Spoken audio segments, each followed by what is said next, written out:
Online மருந்து விற்பனையை அனுமதிக்கக்கூடாது என வலியுறுத்தி மருந்து வணிகர்கள் இன்று நாடு தழுவிய அளவில் வேலைநிறுத்த போராட்டத்தில் ஈடுபட்டுள்ளனர். சென்னையை பொறுத்தவரை சில மருந்து கடைகள் திறக்கப்பட்டுள்ளன. இதுகுறித்து கூடுதல் தகவல்களை நமது செய்தியாளர் மதியழகனிடம் கேட்கலாம். மதியழகன், மருந்து கடைகள் அடைக்கப்பட்டதால் என்னென்ன மாதிரியான பாதிப்புகள் ஏற்பட்டுள்ளன? ஆன்லைன் மூலம் மருந்து விற்பனை செய்யப்படுவதை கண்டித்து நாடு முழுவதும் இன்று சுமார் 8 லட்சம் கடைகள் அடைக்கப்பட்டு இருக்கிறது. இந்த கடை அடைப்பானது இன்று ஒரு நாள் மட்டுமே நடைபெற இருக்கிறது. இந்த கடையடைப்பு போராட்டத்தில் தமிழகத்தை பொறுத்தவரைக்கும் சுமார் 40,000 கடைகள் அடைக்கப்பட்டு இருக்கிறது. தலைநகர் சென்னையில் இந்த வேலைநிறுத்த போராட்டத்தை பொறுத்தவரைக்கும் சுமார் 5,000 கடைகள் ஈடுபட்டு இருக்கின்றன.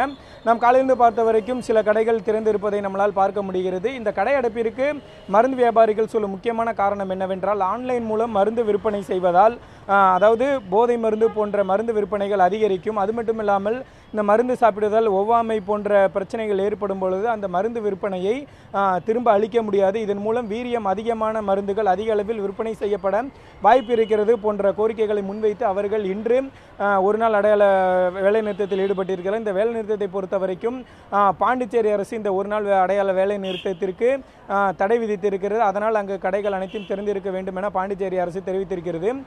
தமிழகத்தை பொறுத்த வரைக்கும் சுமார் 5,000 கடைகள் இந்த வேலை நிறுத்தத்தில் ஈடுபட்டு இருக்கிறது.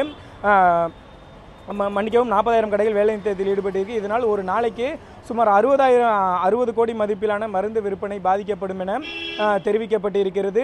இதனால் தமிழகத்தில் மருந்து தட்டுப்பாடு எதுவும் ஏற்படாத வகையில் நேற்று சென்னை மருந்து விற்பனையாளர்களை சந்தித்து தமிழக சுகாதார செயலாளர் டாக்டர் ராதாகிருஷ்ணன் மற்றும் தமிழக மருந்து கட்டுப்பாட்டு அதிகாரி அப்துல் காதர் ஆகியோர் பேச்சுவார்த்தை நடத்தி இருக்கிறார்கள். இதில் முக்கியமான விஷயம் என்ன குறிப்பிடப்பட்டிருக்கிறது என்றால், நீங்கள் வேலை நிறுத்தத்தில் ஈடுபட்டாலும் பொதுமக்களுக்கு அத்தியாவசிய மருந்துகள், அவசரமாக கிடைக்கக்கூடிய மருந்துகள் கிடைப்பதில் எந்தவிதமான இடைஞ்சல்களும் இருக்கக்கூடாது. பொதுமக்களுக்கு அவர்கள் தேவைப்படும் அவசரமான மருந்துகள் உடனடியாக கிடைக்கும் வகையில் தாங்கள் வேலை நிறுத்தத்தில் ஈடுபட வேண்டும் என தெரிவிக்கப்பட்டிருக்கிறது.